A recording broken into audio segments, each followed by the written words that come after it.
रायपुर में एक 8 साल की बच्ची अपने ही घर के सामने से लापता हो गई। गायब होने के कुछ देर पहले तक वो घर वालों की नजर के सामने थी, खेल रही थी, मगर कुछ ही मिनट के बाद वो वहां नहीं थी।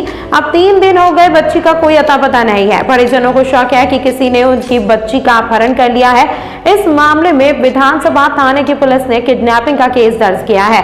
गुमशुदा बच्ची की तलाश की जा रही है। यह बच्ची बुधवार की शाम करीब 6 बजे सड्डू की BSUP कॉलोनी से लापता हुई। यही इसका घर भी है। बच्ची की मां अल्पना ने बताया कि उसे शक है कि एक सफेद रंग की कार में आए शख्स उनकी बेटी को उठा ले गए हैं। बच्ची का नाम दुर्गा यादव है। 8 साल की दुर्गा की 3 बहनें और एक छोटा भाई है। बहनों के साथ दुर्गा खेल रही थी। मां ने बताया कि उसकी बड़ी बहनें कुछ खाने के लिए घर आई। मैंने देखा एक सफेद कार के पास बेटी खड़ी थी। मैंने उसे आवाज दी कि वो इधर आ जाए, मगर वो खेल कर आऊंगी कहने लगी।